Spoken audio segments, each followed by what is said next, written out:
nacional, que a nossa moradia, a nossa pátria mesmo é no céu. Amém. Glória a Deus. Você não só mão aqui, vamos orar pela vida dele. Deus, nós colocamos diante de Ti a vida do Messias. Que o Senhor possa usá-lo para fazer uma ministração que não é dele, mas vem de Ti para os nossos corações, acrescentando fé, coragem e esperança, em nome de Jesus. Amém? Glória a Deus. Amém. Boa noite, igreja. A graça e a paz, tudo bem com vocês? Amém. Glória a Deus. É um desafio estar aqui, irmãos, como o pastor Samuel falou. Nós estamos à frente, cuidando, ajudando, né? Não só eu, mas estamos com outros irmãos aqui aos sábados, ministrando. Tem outros irmãos que nos ajudam também, mas realmente é a primeira vez que eu estou aqui no domingo para trazer uma palavra. Eu espero que seu coração seja abençoado, que você seja ministrado, que Deus toque, que Deus fale com você. Essa tarde eu separei um tempo para me orar por essa mensagem, e o Senhor falou muito comigo. Eu mais orei, eu fui orar pela igreja, e foi como o Vitor falou ali, acabou que eu orei, porque eu fui tão ministrado pela mensagem, e a mensagem que nós vamos falar é sobre discipulado. O pastor Samuel aqui acabou de falar sobre discípulo, e a mensagem vai falar sobre isso, sobre extraordinários discípulos de Cristo. Esse é o tema da mensagem. E quando eu estava orando à tarde sobre essa mensagem, o Senhor falou muito ao meu coração, porque de fato, irmãos, o Senhor ele tem mais para as nossas vidas. Você crê nisso? E o nível que Ele quer nos levar é de sermos os seus discípulos. Quando Cristo ele começou o seu ministério, do meio da multidão Ele separou 12, que Ele se dedicou a esses 12, e esses 12 se dedicaram ao ministério de Jesus.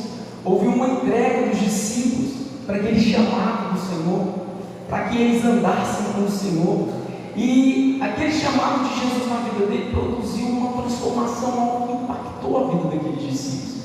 Então o que eu quero deixar para você aqui, o chamado de Cristo para nós é que nós venhamos sair do meio da multidão e nos tornarmos seus discípulos, extraordinários discípulos. Muitas vezes e eu gostaria de começar lendo com você um versículo lá da sua Bíblia, lá em 1 Coríntios, capítulo 11, versículo 1. Para quem não me conhece, o Samuel falou meu nome é Messias, sou esposo da Cristiane, ela está aqui. Sou o pai da Emanuele, que estava aqui na mídia há pouco tempo. A Emanuele esse ano fez 18 anos, irmão. Não parece que eu tenho uma filha de 18 anos, mas ela fez 18 anos. Tenho uma Alice, que fez essa semana, sexta-feira, 11 anos, e tenho o André Messias, que fez também na semana passada, 9 anos. Então o Senhor tem derramado graça sobre a minha vida, sobre a minha família. Eu sou fruto, irmão, da bondade do Senhor, sabe? Aquilo que, se tem algo de bom, eu sempre falo isso aqui, se tem algo de bom que você olha para mim e vê, é Cristo em mim. Toda transformação, toda mudança vem desse discipulado que Cristo tem feito na minha vida. E quando eu olho para a trajetória, eu olho e falo, Senhor, eu preciso ser mais discípulo, eu preciso seguir mais o Senhor, eu preciso aprender mais contigo, Jesus, eu preciso abandonar algumas coisas. E é sobre isso que a gente vai falar aqui nessa noite. Lá em 1 Coríntios 11, 1, você abriu sua Bíblia? O apóstolo Paulo vai falar assim: tornem-se meus imitadores, como eu sou de Cristo. Irmãos, a maioria de nós já conhecemos esse versículo. O apóstolo Paulo, quando ele fala ali para a igreja de Coríntios, ele fala assim: tornem-se meus imitadores, como eu sou de Cristo. Ele fala, pode me imitar, mas ele fala pode me imitar, não quer dizer, ele estava olhando para um referencial que não tem a ver com ele, tem a ver com Cristo, porque ele procurava imitar Cristo, porque ele procurava ser como Cristo. E eu queria ler para você do original, o que significa torne-se. No original da palavra chama ginomai, que significa torne-se, vir à existência, começar a ser feito. Imitador, trazer à mente, fazer lembrar, como eu sou, na mesma proporção, na mesma medida. Sabe, irmãos, a medida, a proporção que nós vamos conhecendo Jesus será a mesma que você se dedica a imitá-lo. Messias, o que você quer dizer com isso? Quanto mais você busca conhecer Jesus, será a mesma empenho, a mesma dedicação que você tem que ter em imitar. Jesus Cristo, irmãos, ele andou pela terra, e a Bíblia relata que no seu ministério, até os 12 anos, há um vazio dos 12 até os 30. Sim ou não? Nós não vemos muito na Bíblia falando o que Jesus fez naquele tempo, da sua adolescência ali, até os 30 anos, quando ele iniciou realmente seu ministério. Por quê? Porque Jesus Cristo investiu 30 anos em apropriar de quem ele era. E em 3 anos ele mudou o mundo. A cada dia que passa, você se torna mais parecido com aquilo que você ama. Hoje, eu quero te fazer uma pergunta. Você é uma imitação de quem? Quem você tem imitado? O imperativo que Paulo fala ali, irmãos, é para que ele seja imitado. Ele fala, me imite. Olha para mim, me imite. Mas a essência dessa afirmação, ela leva para o modelo principal, que é Jesus Cristo.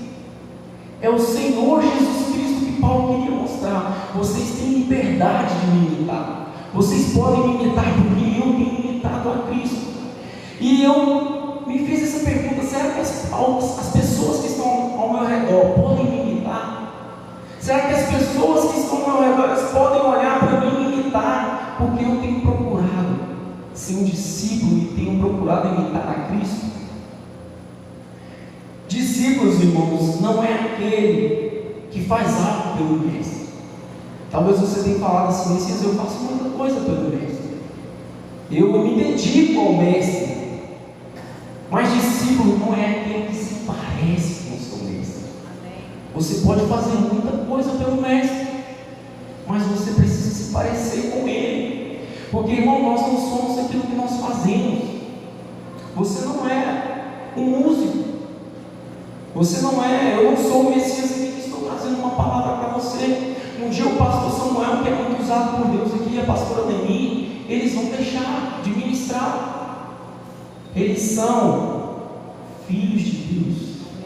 Nós somos filhos amados de Deus. Nós vamos entender um pouco mais sobre isso aqui. Nós não somos o que nós fazemos. Às vezes nós achamos que nós somos o que fazemos, e nós fazemos muito pelo mestre. Não. Quando você tem um relacionamento com Jesus, quando você busca ter intimidade com o Senhor, você vai se tornando cada vez mais parecido com Ele. Você vai se tornando cada vez mais parecido com Ele. O Brasil, irmãos, todos nós sabemos disso. O Brasil, ele é considerado um país cristão, sim ou não? Foi feita uma pesquisa e eu fiz essa pesquisa novamente. O Brasil, ele tinha uma expectativa que os cristãos evangélicos, eles alcançassem mais de 30% agora. Nós conseguimos alcançar 26% de evangélicos no Brasil.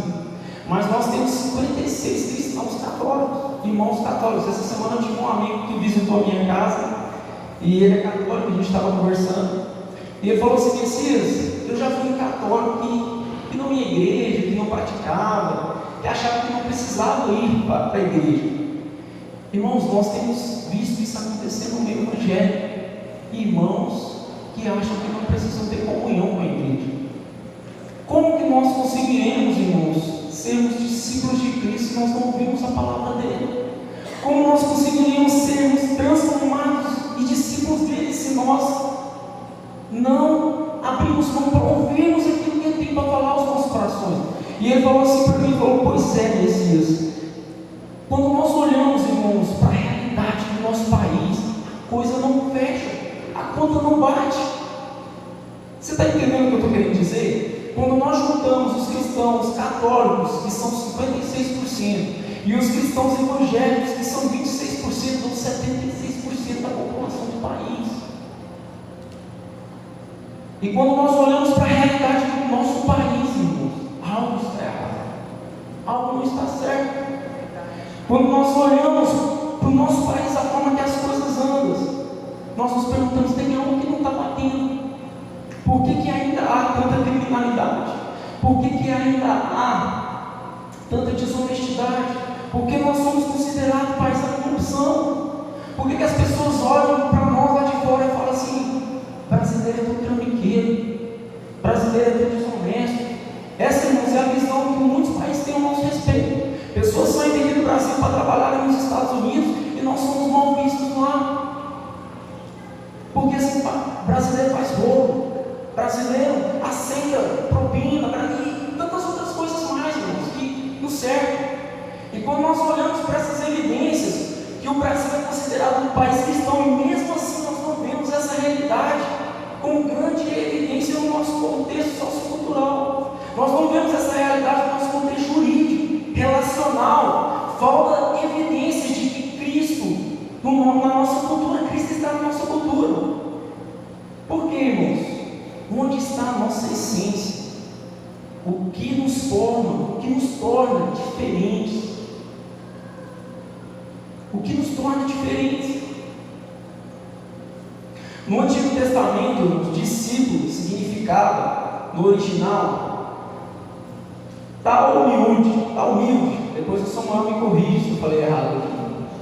Que vai significar estudante, discípulos, que é derivado de lamad, aprender, ensinar, exercitar-se.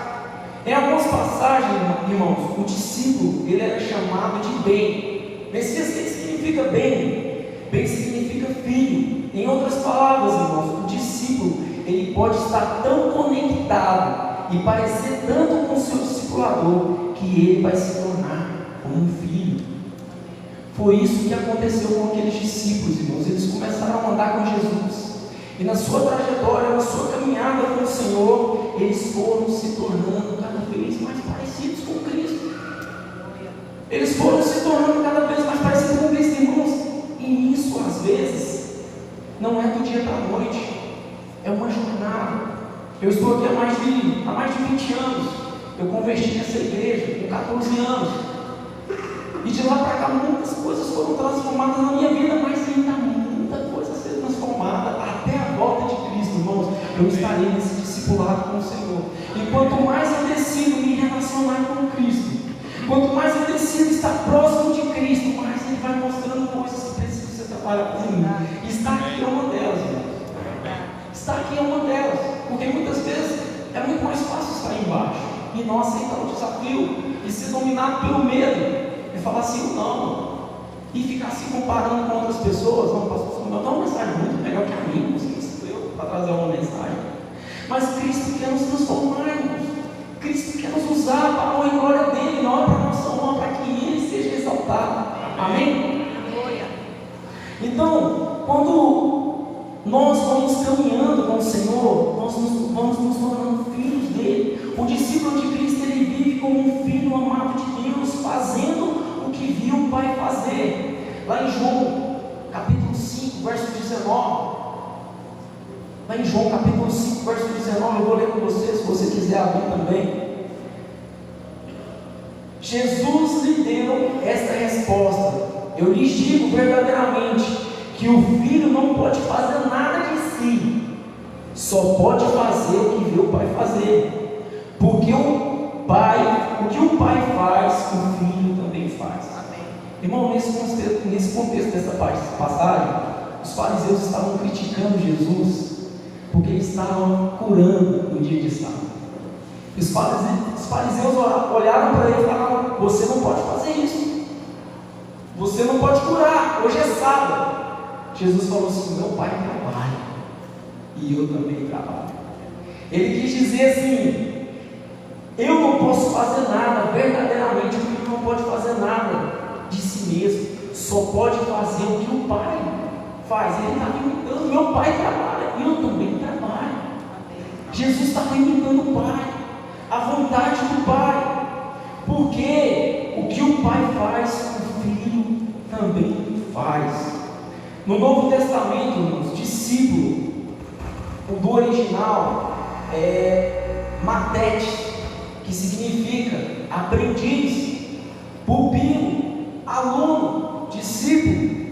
É derivado de Mateu, que significa aprender, ser avaliado, aumentar o conhecimento próprio, crescer em conhecimento, ouvir, estar informado, aprender pelo uso em prática, ter o hábito, desenvolver o costume. Tudo indica, irmãos, que o discipulado é um tipo de relacionamento onde uma pessoa transfere vida para outra. Foi isso que Cristo fez com os seus discípulos. Ele transferiu a vida que Ele tinha para os seus discípulos. Dos discípulos, irmãos, não tinha nada. Quando nós olhamos para os discípulos de Cristo, eu estava falando hoje e falei, cara, que bacana, porque Cristo não escolheu ninguém que prestava, e eu sou assim também. Cristo não escolheu ninguém no meio daquele tanto de gente que poderia ter um valor significativo diante dos homens. Cristo escolheu homens comuns, homens simples, homens que não tinham conhecimento aprofundado. Mas por quê? Porque Cristo queria transferir a vida dele para eles. E quando isso aconteceu, aqueles homens se tornaram um grupo atômico. Quando isso aconteceu, aqueles homens se tornaram, ficaram cheios do poder de Deus. Eles ficaram empoderados, irmãos, mas eles tiveram que aprender a ser discípulos. E o aprender a ser discípulo, irmãos, não é fácil. Porque como nós aprendemos aqui, o significado do discípulo é andar, é seguir, é aprender. Isso demanda, irmãos, dedicação por parte dos discípulos. Isso demanda entrega por parte do discípulo.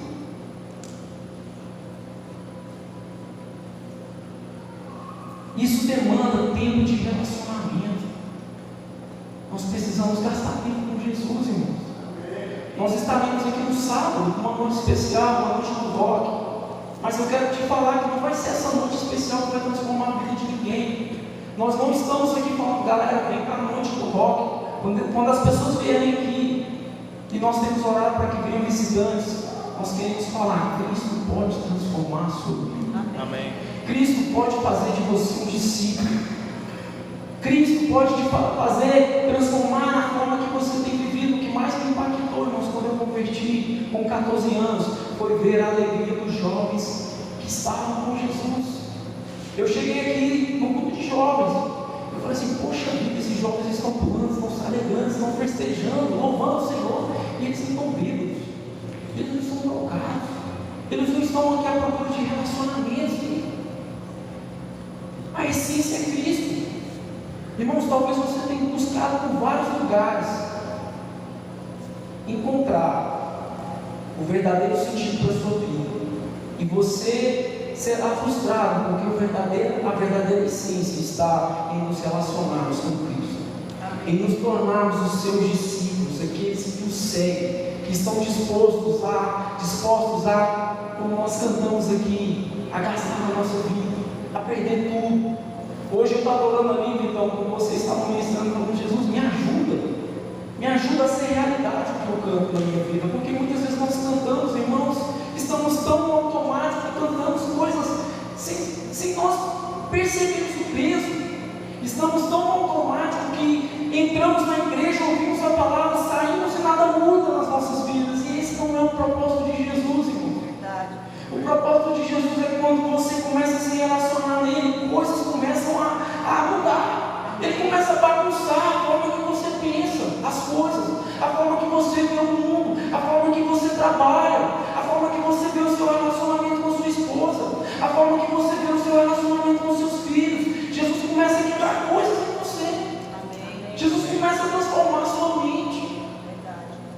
Mas muitas vezes nós entramos por aquelas portas ali e parece que nós temos nos tornado pessoas religiosas, irmãos. Não é da vontade do Senhor, irmãos, que nós sejamos religiosos, que venhamos aqui bater o nosso ponto no dia de domingo, cumprir o nosso ritual. Não é essa a vontade do Senhor. A vontade do Senhor é que você tenha um relacionamento com Ele, e que isso te leve a ser um extraordinário discípulo. Que as pessoas vão olhar e falar assim, poxa, cara, eu vejo Cristo nessa pessoa, eu vejo Jesus nela. Qual é o foco desse relacionamento?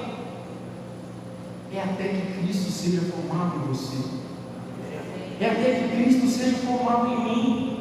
Esse é o foco do nosso relacionamento. Lá em Gálatas, capítulo 4, verso 19, diz assim: meus filhos, novamente estou sofrendo dores de parto por sua causa, até que Cristo seja formado em vocês. Olha aqui o apóstolo Paulo fala para os seus seguidores: eu estou sofrendo dor de parto. Irmãos, eu não tive essa experiência, mas a minha esposa teve, algumas irmãs aqui tiveram. Paulo compara a Cristo ser formado. Ele fala: eu estou sentindo essa dor, como dor de parto por causa de vocês, até que eu veja Cristo formado em vocês. O nosso objetivo é esse que o irmão Paulo falou aqui, que Cristo seja formado em nossas vidas. Lá em Efésios capítulo 4, versículo 13: até que todos alcancemos a unidade da fé e do conhecimento do Filho de Deus e cheguemos à maturidade, atingindo a medida da plenitude de Cristo. Há uma vida plena em Cristo, irmãos. Há uma vida plena. Talvez você tenha buscado por vários lugares sentido para a sua vida. Talvez você tenha falado: meu propósito é me tornar um homem mais rico, é ser muito rico. E Jesus talvez vai virar para você e vai falar assim: não acumuleis tesouros onde a traça e o ferrugem corrói, mas acumulei tesouros onde traça e o ferrugem corrói. Então, irmãos, nós precisamos andar com Cristo para que cada coisa, irmãos, é específica do discipulado. Vai ter coisas que talvez Cristo vai pedir para o Vitor, que ele não vai pedir para mim. Quando Cristo tem um encontro com o jovem rico, para o jovem rico, ele pede que ele abra mão e siga Jesus. Já para Zaqueu ele não faz isso. Mas Zaqueu, quando tem um encontro com Jesus, ele fala assim: se eu tenho defraudado alguém, se eu tenho roubado alguém, eu vou decidir da metade do que eu tenho, eu vou restituir, e a metade do que eu tenho eu vou dar para os pobres. E Jesus fala: hoje houve salvação nessa casa. Amém. Porque o discipulado de Jesus, irmãos, vai ter coisas que é o seu caminhar, é a sua jornada, é o seu andar com Ele, que Ele vai pedir algo para você. É você ouvir a voz do seu mestre, que Ele quer de você. Amém? Amém. E eu queria compartilhar com vocês aqui de um irmão abençoado, um discípulo, que nós podemos aprender muito com ele. Mas antes eu queria falar para você que um encontro com Jesus Cristo transforma completamente a nossa vida. De pessoas comuns em extraordinários discípulos de Jesus, Ele dá um novo significado na nossa história. Ele nos muda, irmão, completamente. Vamos hoje ver como podemos perceber a essência de Cristo sendo transferida para Pedro. Quem era Pedro, irmãos? Quais os aspectos históricos e familiares de Pedro? Pedro era um casado. Por que nós sabemos que Pedro era casado? Porque teve uma vez que Cristo foi até a sua casa curar a sogra de Pedro, que estava doente. Então nós sabemos que Pedro, quer dizer, Pedro era alguém casado. Qual que era a profissão de Pedro? Pedro era pescador. Era uma profissão comum daquela região de Pedro. Ele fornecia sustento para sua família através dessa profissão. Essa ocupação, irmãos, exigia trabalho duro e resistência, características que moldavam a personalidade prática e direta de Pedro. Como que era o temperamento do irmão Pedro, pessoal? Era um temperamento tranquilo, não era? Pedro era um cara bacana demais, legal, tranquilo, sim ou não? Pedro, irmão, ele é frequentemente descrito como alguém impossível, apaixonado por ver, mas por vezes ele era imprudente. Ele era conhecido por sua franqueza, estava sempre disposto a agir rapidamente. Sua impulsividade é evidente em várias situações. Vocês estão lembrados do momento que foram prender Cristo? Os discípulos ficaram assim: o que está acontecendo? Pedro já tinha sacado a espada e cortado a orelha do soldado que havia prendido, que queria prender Jesus. Então Pedro era alguém impossível. Ele era alguém, às vezes, imprudente, mas Pedro foi alguém transformado. A transformação de Pedro é um dos aspectos mais notáveis de sua vida. Inicialmente ele era um homem impetuoso, muitas vezes não compreendia a missão de Jesus. Jesus explicava, Jesus falava, mas ele não entendia. No entanto, após a ressurreição de Jesus, especialmente após o Pentecoste, nós vemos que Pedro tornou um líder corajoso, um líder ousado, e cheio de quem? Cheio do Espírito Santo. Ele pregou no dia de Pentecostes, irmãos, e converteu 2 pessoas. Foi isso, irmãos? 3.000 pessoas, irmãos, converteram na pregação de Pedro. Era porque Pedro era fantástico?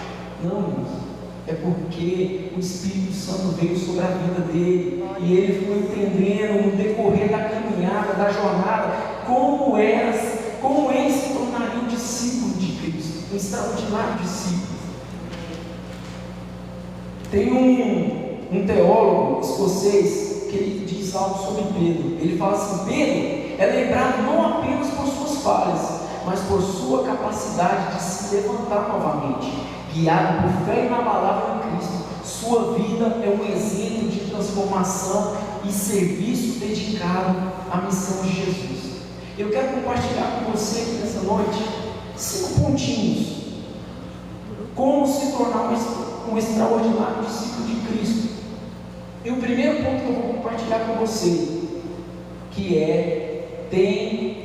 o extraordinário discípulo de Cristo, ele tem um verdadeiro encontro com Jesus Cristo. Messias, isso parece ser muito óbvio, irmãos, mas tem pessoas aqui, nessa noite, que talvez nunca tiveram uma experiência verdadeira com Cristo. Talvez tem pessoas aqui nessa noite que nunca tiveram um encontro genuíno com Jesus, um encontro verdadeiro que vai impactar e gerar uma transformação radical da sua vida. Tem pessoas que estão na igreja, irmãos, há muitos anos e que ainda não conhecem o Jesus que elas estão servindo. Esse é o primeiro ponto. Eu gostaria de ler com você lá em Lucas, capítulo 5, versículo 11. Vou dar um tempinho para você encontrar aí, Lucas capítulo 5, versículo 11. Então Jesus disse a Simão: não tenha medo, de agora em diante você será pescador de homens. Eles então arrastaram seus barcos para a praia, deixaram tudo e o seguiram. Irmãos, Pedro estava num dia comum de trabalho dele. A palavra conta nessa passagem que Pedro tinha passado a noite inteira pescando e nada havia conseguido pescar. Uma noite de trabalho. Jesus chega para pregar ali na praia. A Bíblia fala que havia uma multidão ali na praia para ouvir Jesus, e a multidão começa a apertar Jesus, e Jesus pede os barcos deles emprestados. Jesus começa a pescar o barco deles, e eu creio que Pedro ouviu aquela pregação de Jesus e fala: cara, esse homem é poderoso, esse homem é um profeta. Mas Jesus, em determinada situação, fala para Pedro: Pedro, lança a rede ao lado. E Pedro pega e fala: Senhor, depois que ele ouviu a pregação de Jesus, ele falou: não tem como eu negar o pedido desse homem, né? Vou lançar a rede, vou obedecer, mesmo sabendo que eu, como profissional, não sei se ele tem muito de pesca, mas eu tentei pescar a noite inteira e nada consegui, mas o Senhor está mandando, eu vou obedecer. Ele lança as redes, e a Bíblia fala assim que aquelas redes pegam tanto peixe, que eles não conseguem puxar novamente. Aquela foi a primeira experiência que Pedro teve com Jesus. E a Bíblia fala aqui que Jesus fala: venham, me sigam, eu farei de vocês pescadores, não de peixes, mas de homens. E a Bíblia fala que deixaram tudo e o seguiram. Aquele dia, irmãos, nunca mais poderia ser esquecido em toda a história. Ainda hoje, depois de 2000 anos, nós estamos aqui compartilhando esse dia, lembrando. E não era sobre pesca. Jesus usou a pesca para ter um encontro com Pedro. Jesus usou a pesca para atrair a Pedro. Era sobre um encontro com Cristo. Cristo deseja ter um encontro conosco. Cristo deseja se revelar a nós. Não existe nada mais verdadeiro, mais poderoso do que nós termos um encontro verdadeiro com Cristo e temos a nossa vida impactada por esse encontro. Isso irá mudar-nos tudo. Daquele dia em diante, Pedro falou: eu preciso seguir esse homem, eu preciso ir atrás desse homem, Um verdadeiro encontro com Jesus Cristo eterniza a nossa história e a nossa vida ganha um outro sentido e propósito. Quantas pessoas, irmãos, ainda estão andando sem propósito? Quantas pessoas ainda estão andando sem direção, sem vida? Billy Graham, ele tem uma frase que ele diz assim: o maior evento da história não foi o homem ter pisado na lua, mas foi Jesus Cristo ter pisado na terra. Nós, quando estávamos orando nessa tarde, eu fiquei refletindo. Às vezes a nossa vida não demonstra que nós temos tido encontro com Cristo, porque, irmãos, quem pisou aqui na terra, quem quer se revelar a nós, quem quer nos fazer os seus discípulos é Cristo Jesus, o Filho de Deus, ungido, o maravilhoso Emmanuel. Ele veio e Ele quer ter um encontro conosco, irmãos. Tem um escritor que ele fala assim, que aquele que entendeu o encontro com Cristo, ele é como uma batida de uma carreta com um veículo. Você já viu um acidente de trânsito? Tem como, irmãos, alguém, numa batida de uma carreta com um carro comum, o carro comum ficar da mesma forma? Tem como? Me responde. Não temos. Às vezes nós falamos que temos um encontro com Deus. Você olha para a sua vida, eu olho para mim e nada mudou. Eu continuo falando da mesma forma, andando, pensando. Sabe, esse encontro com Cristo precisa produzir uma transformação. A Alice ontem trouxe uma mensagem tremenda aqui, e ela falou um pouco sobre isso, que a transformação que Cristo quer fazer em nós, irmãos, é de dentro para fora. Muitas vezes nós nos preocupamos com uma aparência. Antigamente, ela até citou aqui que nós conhecíamos quem era crente pelo jeito de vestir, pelo jeito de andar, mas a transformação que Cristo quer fazer em nós, irmãos, primeiro é interior, para que depois vá refletir no nosso interior. Porque, irmãos, no interior ninguém vê, sim ou não? Talvez nós vestimos uma capa de cristão, irmãos, mas o nosso coração está contaminado com tantas coisas ruins, com tantas coisas maus. E aí nós precisamos nos despir e falar: Jesus, sonda meu coração. Olha isso aqui, Jesus. Como eu posso dizer que eu tenho um encontro contigo e ainda tenho essas coisas no meu coração? Como eu posso dizer que eu tenho um encontro com o Senhor e eu ainda tenho esses pensamentos? Tem coisas, irmãos, que precisam nos tirar da zona de conforto. Nós precisamos deixar a religiosidade. Nos acostumamos com a cerimônia, com os cultos. Nós precisamos ter encontros verdadeiros com Cristo, que ao sair dali da porta, após o culto, após uma mensagem, após um encontro, um relacionamento com Cristo, nós não sejamos mais o mesmo Messias, nós não sejamos mais a mesma Cristiane. Amém? Nós precisamos ter esse encontro com Cristo, onde coisas são deixadas, coisas são quebradas. O encontro com Jesus Cristo, ele pode mudar o seu destino eterno e a sua vida aqui na terra. Esse é o maior evento que pode acontecer em sua vida. Talvez você tenha expectativas de outros eventos. É por isso que eu falo, você não entendeu, irmãos, o privilégio e a maravilhosa preciosidade que é nós dizermos isso, parece tão óbvio e comum, que é ter um encontro com o Filho de Deus. Nós não entendemos o que isso realmente representa, a profundidade disso. Aqueles que tiveram um encontro com Cristo, irmãos, todos na Bíblia, todos, que decidiram ser discípulos, seguirem a Cristo, nenhum deles tornaram a ser o que eles eram. Nenhum deles foram mais os mesmos homens, as mesmas mulheres. Nós vemos isso com a história da mulher samaritana, com Zaqueu e tantos outros. E não tem a ver com milagres, irmãos, porque o milagre que Cristo pode fazer em você, isso basta. Tem a ver com você entender o chamado e você ter uma jornada de discípulo com Jesus. Porque muitos dos que receberam o milagre de Jesus não se tornaram discípulos. E isso vem nos falar de nós muitas vezes nos relacionarmos com Cristo como consumidores. Que a Alice também falou um pouco sobre isso. Nós queremos os milagres de Cristo, nós queremos as bênçãos do Senhor, mas nós não queremos um caminhar de discipulado, um caminhar de renúncia, um caminhar de entrega, um caminhar de morte. Que é isso que vai acontecer quando nós temos um encontro com Ele. Ele falou assim: aquele que vier a mim, Aquele que quiser me seguir, perderá a sua vida. E aquele que perder a sua vida por amor de mim, a achará.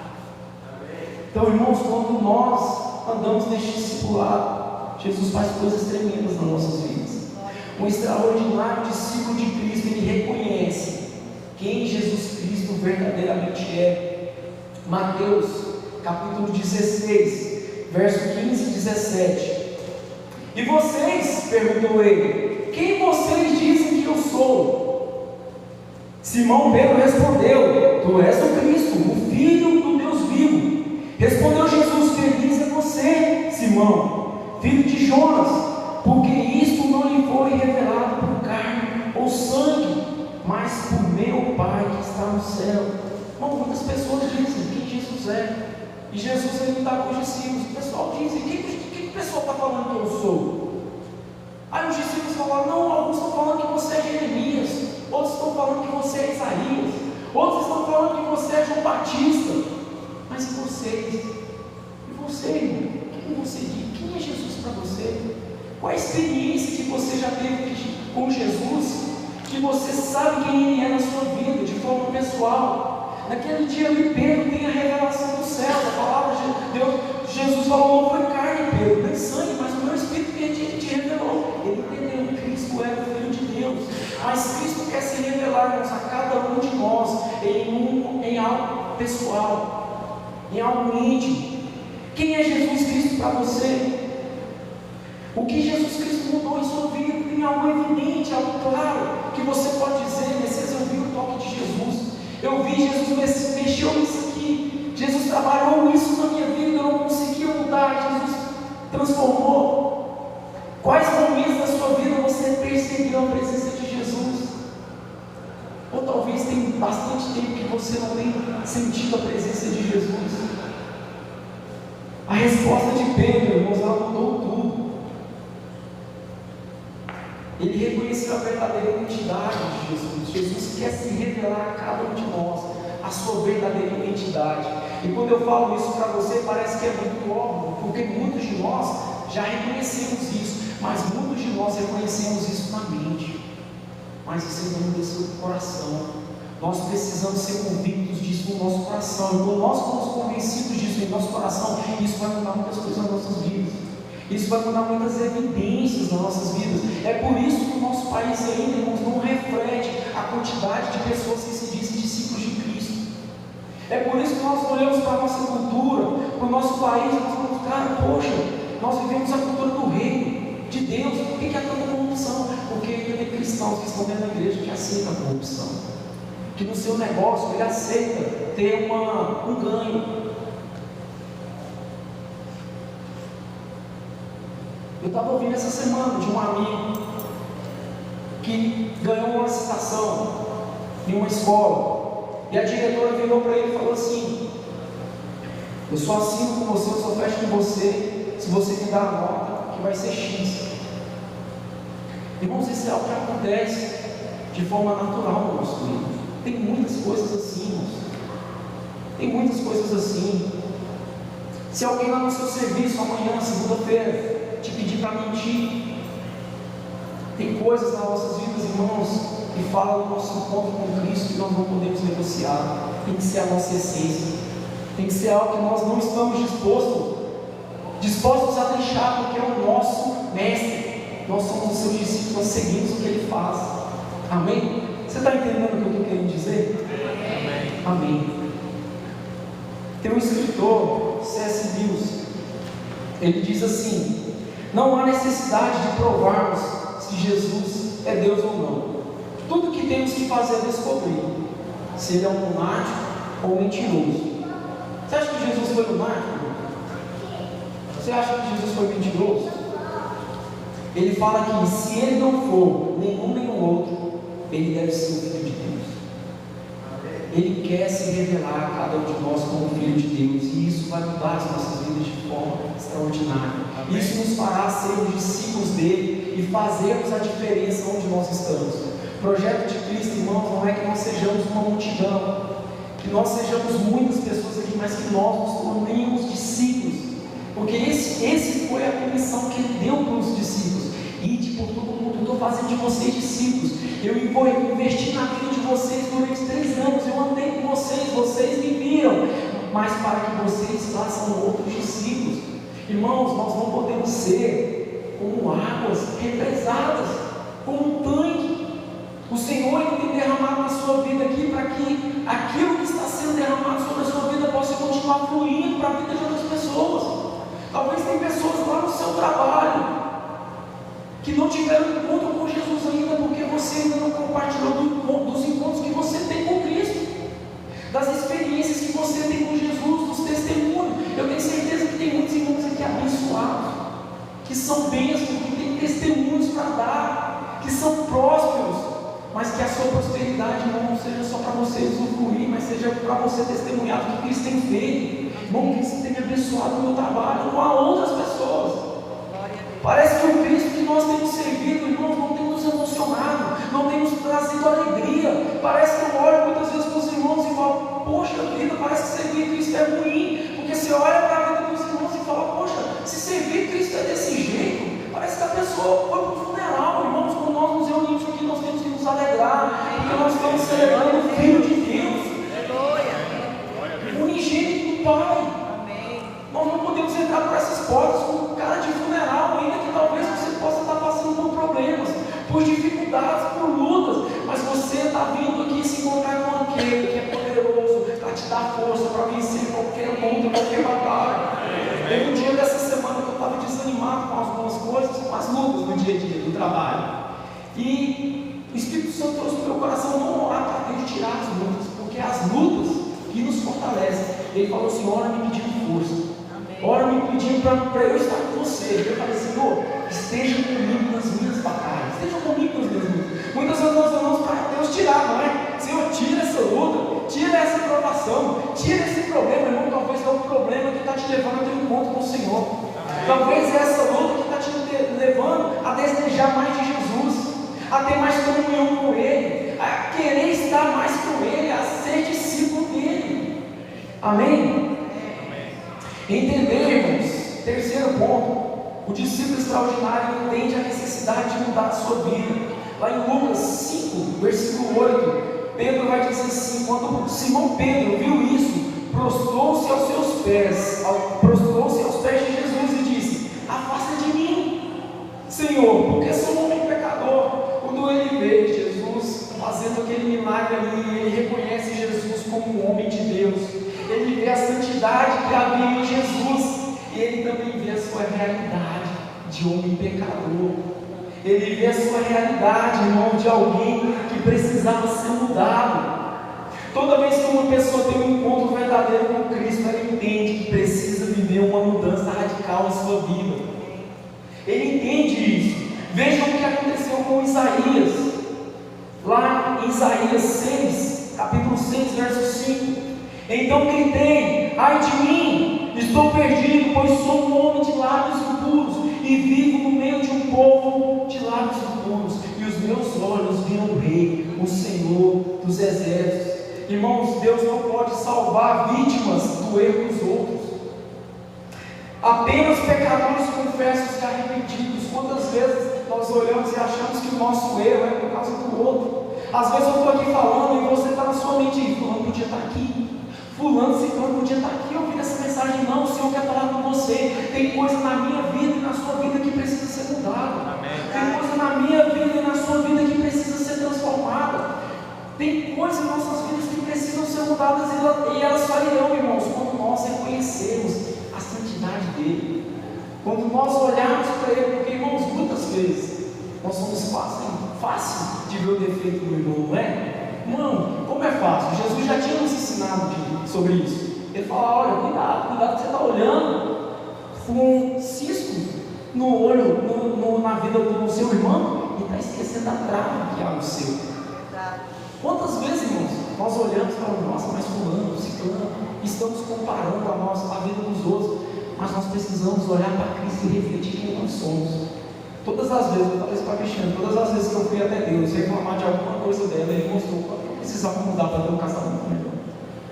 Todas as vezes que eu mais cheguei até Cristo para falar assim, mas a minha esposa é isso, mas a minha esposa é aquilo, Senhor, Jesus me mostrou coisas em mim que eu precisava para que o meu relacionamento crescesse. Ele não falou para ela. Ele não falou assim, Messias, a Cristiane realmente precisa. Não, ele falou porque eu precisava mudar. Talvez você está esperando uma mudança do pastor Samuel.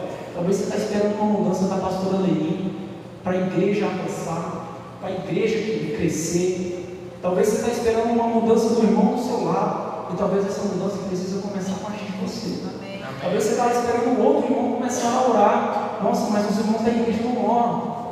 Os irmãos da igreja oram tão pouco. Nossa, eu conheço igreja digital que o pessoal faz jejum, que o pessoal ora, que o pessoal busca, que o pessoal clama.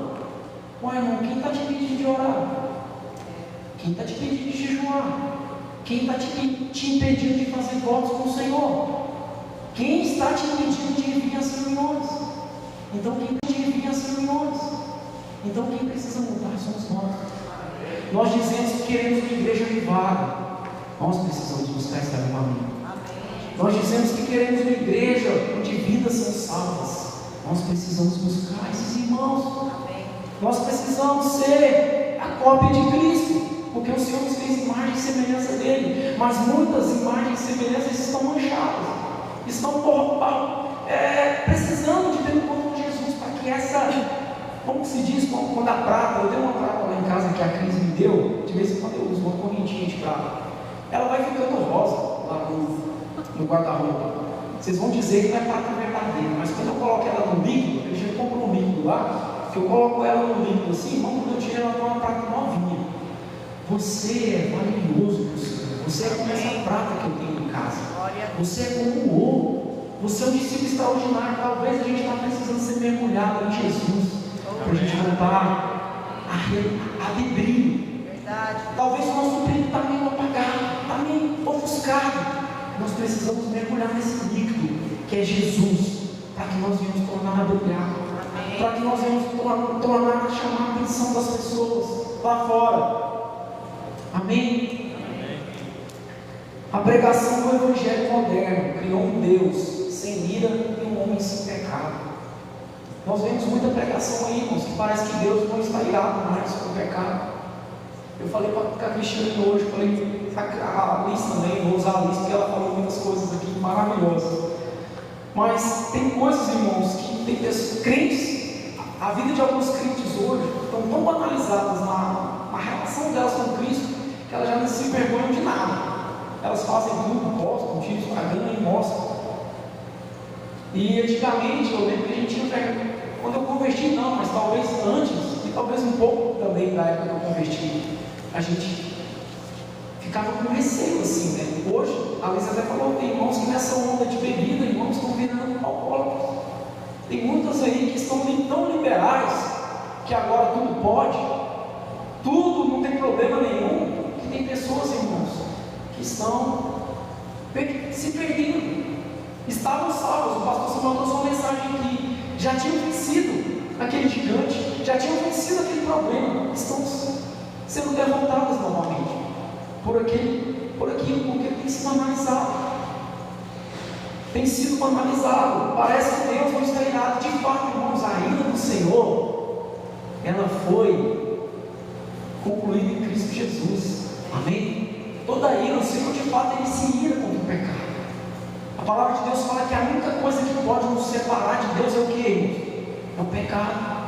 É a única coisa que pode nos separar. Mas Cristo resolveu isso. Cristo resolveu isso.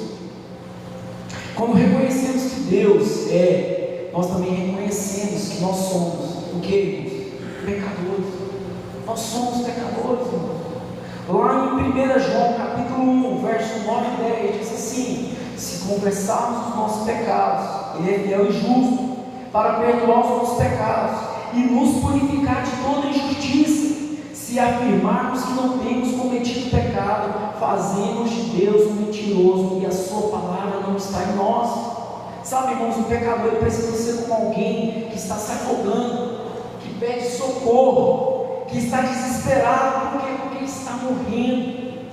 Você e eu precisamos nos ver como pecadores, precisamos olhar para nós e falarmos assim: poxa, como nós precisamos de Jesus, como nós precisamos estar na presença dEle, para sermos purificados, para sermos lavados. Senhor, olha os pensamentos, olha as minhas palavras, irmãos, salvou, se nós não reconhecemos que somos pecadores. Cristo só salva aqueles que são doentes. Cristo só transforma aqueles que reconhecem. Talvez Cristo não tenha feito mais na nossa vida, porque nós entramos pela porta e está tudo bem, está tudo legal, não tem nada a ser mudado em nós. E eu levo essa reflexão para você, como eu tenho feito. Será que não existe nada a ser mudado em mim e em você? Será que nós temos sido discípulos extraordinários? O extraordinário discípulo, ele vive ousadamente a sua fé em Jesus Cristo. Lá em Mateus 14, versos 28 e 29, o Senhor disse a Pedro: se és tu, manda-me ir ao teu encontro por sobre as águas. Venha, respondeu ele. Então Pedro saiu do barco, andou sobre a água e foi para a direção de Jesus. Irmãos, essa passagem é tremenda. Pedro, ele tinha ido com os discípulos e Jesus tinha ficado no local para orar. A palavra de Deus fala que Jesus tinha passado a tarde pregando para as multidões e tinha feito a multiplicação dos pães. E Jesus fala para os discípulos: vão na frente, que depois eu vou. E a Bíblia fala que depois que Jesus despediu as multidões, ele subiu ao monte para orar. Ele orou à madrugada, ele orou muito tempo e os discípulos já estavam longe. Jesus resolveu ir naturalmente ter com os discípulos. Não, irmãos, ele resolveu pegar um atalho. Ele falou: vou andando sobre as águas. E a Bíblia fala que quando os discípulos eles viram Jesus, eles não sabiam que era Jesus, eles se assustaram: é um fantasma. E Pedro pergunta: Senhor, és tu? Jesus responde. Ele pergunta: Senhor, és tu? Se for, deixa que eu vá ter com o Senhor andando sobre as águas. E Jesus fala: venha.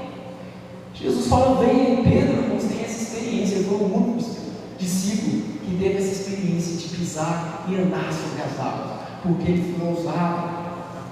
O Senhor quer que nós sejamos ousados, irmãos. A vida com Cristo, ela desenvolve a nossa fé. A sua fé precisa ser uma fé ousada. Não pode ser uma fé morta. Não pode ser uma fé morta. A sua fé precisa andar nesse nível que Pedro andou, de andar no sobrenatural do Senhor, de viver coisas extraordinárias, de viver coisas poderosas, irmãos. Eu estava vendo um testemunho de um pastor, que ele estava falando que eles vivem eles têm essa visão de viverem de forma tão ousada, que os filhos deles, isso já se tornou tão natural na vida dos filhos, que os filhos entram num restaurante e virou um problema para eles, porque os filhos começam a ver as pessoas e os filhos querem orar pelas pessoas. Então entra pessoas, às vezes com a cadeira de roda no restaurante, os filhos viram para o pai e falam: pai, vamos lá, vamos orar por essa pessoa. Os filhos foram contagiados por essa cultura, irmãos, de serem ousados na fé, na sua fé. Você tem sido ousado na sua fé? Deus quer usar você para coisas extraordinárias. Seja ousado no poder de Deus. Vai na direção de Jesus Cristo e anda acima da realidade dessa vida terrena. A nossa cultura, irmãos, ela é maior do que essa cultura terrena. Nós não estamos condicionados às coisas naturais. Nós podemos viver o sobrenatural do Senhor nas nossas vidas. O Senhor deseja que a sua igreja seja empoderada nisso, que nós venhamos viver o poder de Deus na nossa vida, no nosso cotidiano, no nosso caminhar com Ele, de tal forma que nós possamos compartilhar essas experiências, como Pedro pôde compartilhar que um dia ele andou sobre as águas, porque ele ouviu a voz do Mestre, ele obedeceu, ele foi em direção. Em um momento da sua vida, Pedro estava junto com os outros discípulos no barco. Pulando essa parte que eu já falei para vocês, Pedro procura saber se era realmente Jesus que estava na água. Quando Jesus responde, Pedro sente a segurança para poder dar um passo no sobrenatural. Nem todo sobrenatural, irmãos, é para a sua vida, mas se Jesus Cristo estiver lá, há um convite para que você desfrute do seu mover. Se Jesus estiver, meu irmão, no sobrenatural, vá. Pedro, ele sentiu segurança quando ele ouviu a voz de Jesus, quando ele falou: não é um mestre, então eu posso ir, eu posso andar sobre as águas. E o mais poderoso disso, irmãos, não é só o fato dele ter andado sobre as águas, foi o fato dele ir em direção a Jesus. A nossa vida precisa estar indo em direção a Jesus. A nossa vida precisa estar indo em direção ao Mestre. Amém? Um extraordinário discípulo de Cristo arrepende-se seus erros e volte-se para Jesus. Pedro errou, irmãos? Pedro errou? Sim ou não? Lá em Lucas 22, capítulo 61, capítulo 61, verso 61, capítulo 22, versos 61 e 62. O Senhor voltou-se e olhou diretamente para Pedro. Então Pedro se lembrou da palavra que o Senhor lhe tinha dito: antes que o galo cante hoje, você me negará 3 vezes. Saindo dali, chorou amargamente. Pedro não negou Jesus Cristo 3 vezes. Jesus Cristo, irmãos, tinha dito para Pedro que ele negaria. Às vezes, Jesus não tem problema com o nosso erro, irmãos. Sabe por quê? Porque ele sabe. Ele conhece a emoção. Ele sabia. Ele alertou o Pedro antes mesmo de ter acontecido. Ele falou: Pedro, hoje mesmo tu me negarás. Pedro falou: não, Senhor, de forma alguma, de maneira alguma eu vou te negar. Mas Pedro, irmãos, ele se arrependeu. Na verdade, Jesus já conhece antes mesmo dos nossos pecados acontecerem. Um discípulo não é aquele que nunca caiu. Eu já caí. Nós caímos, irmãos. Um discípulo não é aquele que nunca caiu. Um discípulo é aquele que nunca desiste de se levantar. A palavra de Deus fala que Pedro chorou amargamente, e não era de remorso, era de arrependimento. Ele se arrependeu, e você não vê mais na palavra falando que Pedro negou Jesus novamente. Ele se arrependeu daquele erro que ele tinha cometido. Lá em 2 Coríntios, capítulo 7, versículo 9, diz assim: a tristeza segundo Deus produz um arrependimento que leva à salvação, e não remorso, mas a tristeza segundo o mundo produz morte. O Senhor quer nos levar-nos a este lugar onde nós vamos ter uma tristeza pelos nossos erros, pelos nossos pecados, que não vai nos manter caídos, mas que irá nos levar a um arrependimento e irá nos levantar para sermos restaurados e sermos os discípulos que Cristo quer que sejamos. Amém. Amém? A vida de Pedro, irmãos, ela foi transformada. Lá em Atos, capítulo 2, 38, eu já estou quase encerrando, peço para você, eu vou ler só mais 2 versículos aqui para nós orarmos. A vida de Pedro foi transformada. Lá em Atos, capítulo 2, versos 38 e 41, Pedro respondeu: arrependam-se, cada um de vocês seja batizado em nome de Jesus Cristo, para perdão dos seus pecados, e receberão o dom do Espírito Santo, pois a promessa é para vocês, para os filhos e para todos os que estão longe, para todos quanto o Senhor, o nosso Deus, chamar. Com muitas outras palavras os advertia e insistia com eles: salvem-se dessa geração corrompida. Os que aceitaram a mensagem foram batizados, e naquele dia houve um acréscimo de cerca de 3.000 homens. Toda pessoa, irmãos, transformada precisa anunciar aquele que a transformou. Toda pessoa, se é alguém transformado, você precisa anunciar aquele que te transformou. Hoje estou aqui para te dizer que, assim como aconteceu com Pedro, há um convite para que você desfrute da transformação, de se tornar de deixar de ser uma pessoa comum para se tornar um extraordinário discípulo de Cristo. Lá em Atos capítulo 4, verso 13, vendo a coragem de Pedro e de João, percebendo que eram homens comuns, sem instrução, ficaram admirados e reconheceram que eles haviam estado com Jesus. Como discípulos de Cristo, nosso testemunho precisa carregar as evidências de que somos os seus seguidores e estamos enraizados nele. Amém. Amém? Vamos ficar de pé.